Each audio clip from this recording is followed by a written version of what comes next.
So today my friend Martin's come down with his very lovely 1959 Land Rover Series 2, which was originally owned by the locations manager for 9 of the James Bond films and Empire Strikes Back. So the Land Rover was also used to go from Cape Town to London.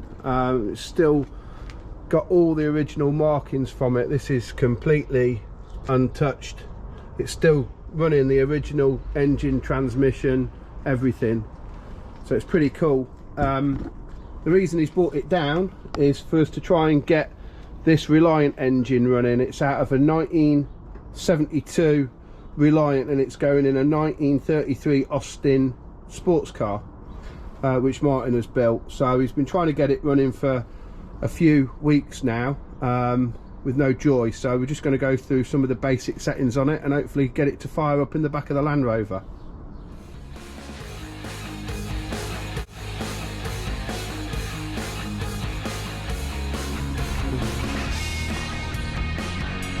So now we've just set up the basic static timing.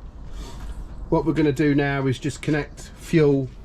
We've got a coil connected to it, so hopefully with a bit of luck we should get a song out of her.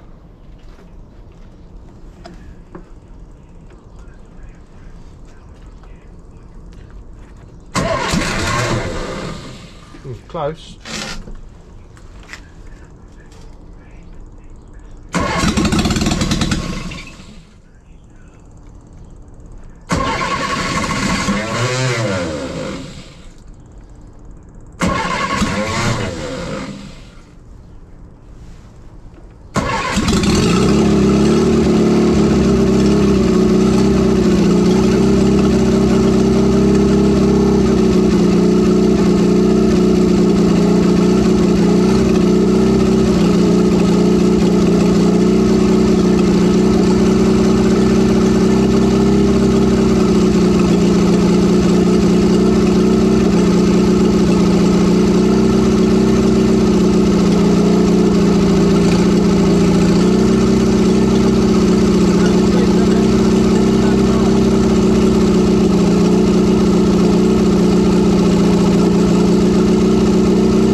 We've got that all running for him. I did do a few little bits on it before I started filming, that's why it started up so easy. But yeah, that's another good job done, and he can carry on building his car. He's letting it run for a few minutes because it's the way to seal the gasket, so that's having 3 minutes worth of running, which Martin's now timing. But I was more impressed with his Land Rover, which I love it. I love how original and stunning it is. So and the other good thing is I've been friends with Martin for a long time now. We've just been reminiscing, but he's the guy that originally drew up my Grace Engine Developments logo, which we've had the same logo now for 20 odd years. So my wife did the original idea of it, and then Martin made it work on graphical side and drawings and all that kind of stuff. So yeah, it's all good, and that's running. I think we're getting close to being able to turn it off now. So another engine that I've had come in for me to build, another race engine. It's in a Renault Clio, which the Clio used to belong to Brad over the road, and then the customer's blown the engine up and now he wants to upgrade it. So instead of ruining the block that's already machined and it's already got like PEC and Woosner pistons fitted to it, we thought we'd start with a fresh one. So the block's been through the cleaner just to knock the initial dirt off it. I've got it clamped onto the boring bar. I'm not going to do this as a full engine, so I'm just going to add the machining bits into the machining videos, and then I'll show the engine at the end. And the reason being is we've just got a few engines on the go, which we're filming full engines, and I just didn't want to overload YouTube with stuff like that really. So the pistons that we're fitting to this CP Carrillo, which I mean, this brand and JE are fantastic. Well, there's a few brilliant brands out there, but I really like the finish of these. They make a really nice piston. So what I'm going to do is first of all measure all 4 pistons. That way we know that they're all perfect in size. I'm going to make a note in my build sheet, add the clearance, the recommended clearance that CP want us to run, and we'll start to bore that. My customer Mark has supplied all the bits, so we've got Farndon rods for it, or Robson Engineering rods, and then there's boxes of new bits and bobs in there. So hopefully it should be quite a good engine.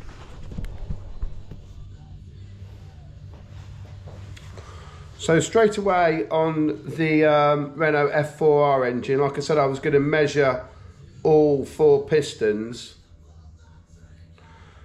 So I've measured the first one, and that's come in at 3.264, and then the second piston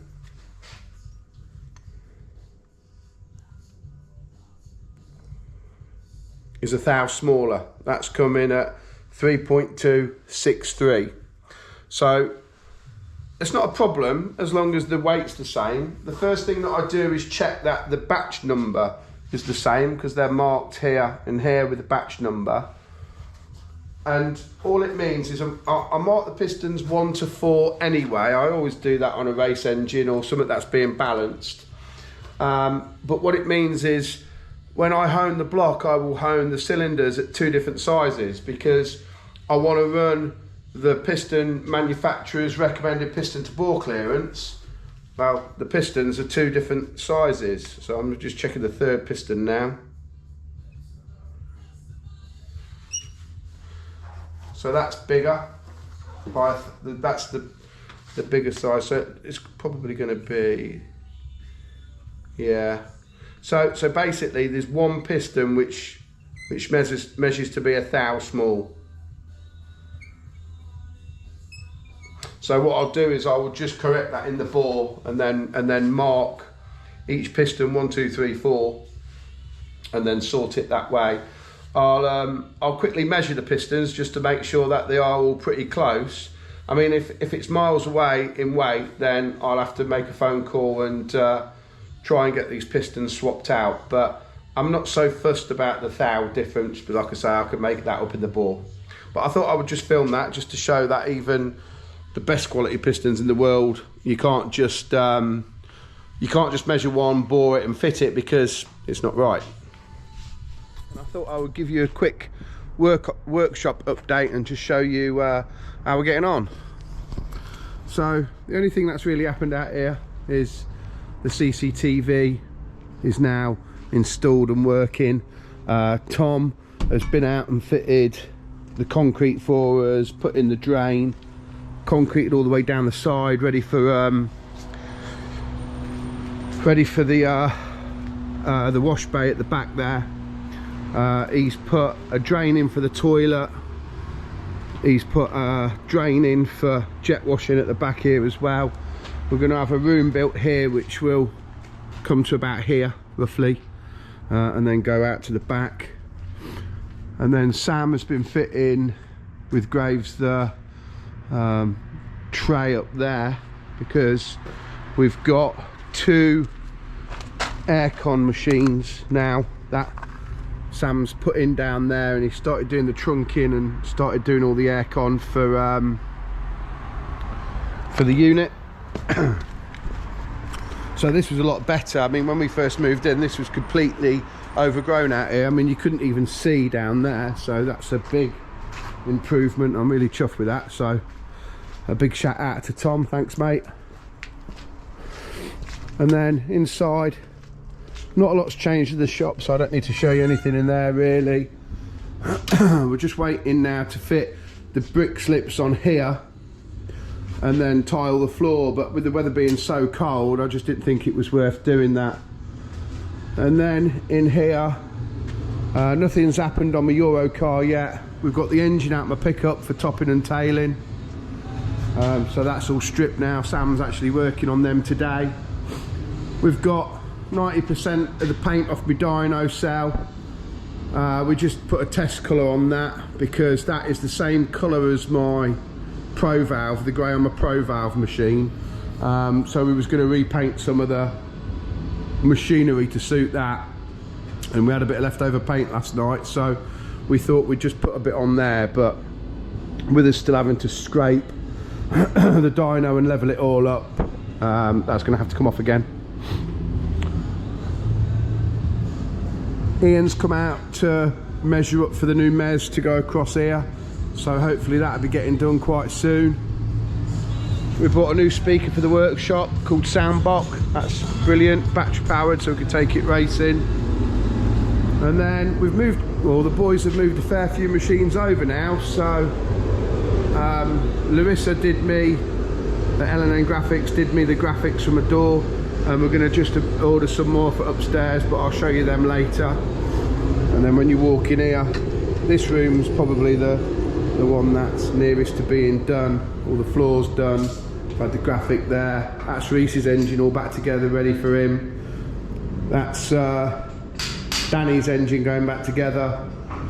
That's Jamie's pickup engine, which we're just calculating some specs on that at the moment. There's an M3 engine there that's going back together, but I've got to change some bits on it because it's got some quite big cams in it. And this is an engine that I've built once, and it went back to the customer, and he says that he could hear like a tapping noise from it. I said, so just bring it back and I'll go through it. Stripped it, went through it all, and I can't find anything wrong with it at all. So it's going back together, but while it's apart, we're changing it from shim over bucket to set the tappets, which this is, to shim under bucket. So I've ordered the, well, we've got the shims over on my toolbox. I'll show you actually so you can see the difference.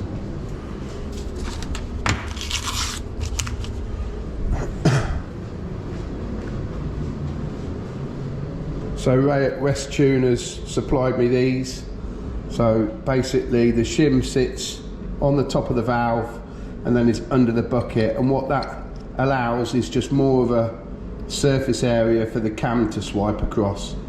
I don't think that was the guy's tapping noise, what he said he's got, but that's the only thing that I wanted to change on it. Everything else is perfect, so that's going back together. We've still got to get the benches done each side, so we've had the stainless bent ready there and there, and then we've fitted these cupboards up there to store some stuff in.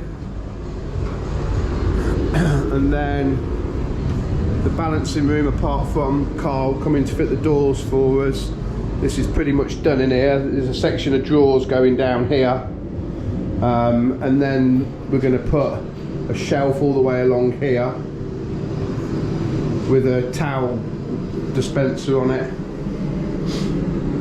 So I'm really happy with this in here. It's nice and bright, it's nice to work on. That bench is nice. Everything, I've got a bit more space now for everything. And then we've put Sam's toolbox there. Then there's going to be 6 meters worth of bench going down from there to there. The 2 welding stations are going to come back up here. They'll be sat there with the gas bottles on the end. Then there's going to be another bench here with the boring bars on, sitting across here, because I've got 4 boring bars. So we painted that wall, we've got the skirting board on. We've got a little shim grinder down here. That's one of the aircon machines there. The 2 lathes side by side. The valve guide press is over now, pressure tester's over.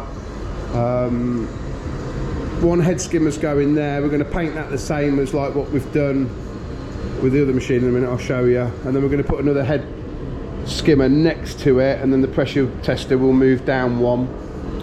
Eventually the shot blaster will be outside, out in the shed outside.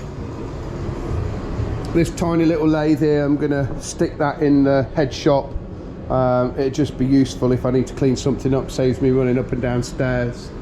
So we've got one head skimmer here. The Conrod resizer equipment is here. So basically we're just we haven't got this back up and running yet, so we're going to mount this to the side of the machine somewhere. This is the clamps that we use for the cylinder heads. And then I've been sorting out the shelving that was at the back of the old unit. I've been trying to get it where it's all nice and neat and put away. So now we've put this drawer section in, and we've got a drawer for honing stones and honing equipment. That's the spares, the Conrod hones for the for the Conrod honer. And then we've got all the milling bits and bobs that I'm just putting in there now, and like little special tools I've got for holding pistons and things like that. And then that is lathe bits and stuff. And then that's just different drill bits and different attachments for the lathe. So I'm really chuffed with how that bit's coming on as well. That's looking pretty cool. This is quite an interesting job that we've had in. This is off a tractor, but it's an Iveco lorry cylinder head. So this has been a two-man job. It's so heavy, but that's coming for a pressure test. So we spun that round straight away for the customer. They had it at different engine reconditioners for a fair while and picked it up and brought it here. And then if we go upstairs, I'll show you downstairs. So downstairs at the minute we've put the second compressor in just to keep us up and running while we wait for the big compressor to come under. And then this is going to be the downstairs toilet once we've panelled it all in. And then that's going to be the cleaning cupboard eventually. So there's still a little bit of work to do under here. We've got to put a false ceiling in, paint it all, make it look nice. And as we go upstairs, the only thing that's happened up here is the head shop, so I'll just show you that. So we've started moving everything over into the head shop. The Superflow's now in here, and that was my Myra seat cutter, which yesterday was a cream colour, but we wanted it to look like the Pro Valve, so we're going to try and do most of the machines this colour. So Sam's got to get that back together today for me because I need to use that, and then that's going to be put against the wall somewhere, I don't quite know where. And then we're going to have a little bench for the valve spring compressor, and then there's going to be benches along here with the other bits and bobs on. So that's looking good, and that's it. That's the only thing that's happened up here. Everything else is the same, but there's a little bit of different bits and bobs been going on. So that's it. Thanks for watching everyone, and hope you have a cracking week.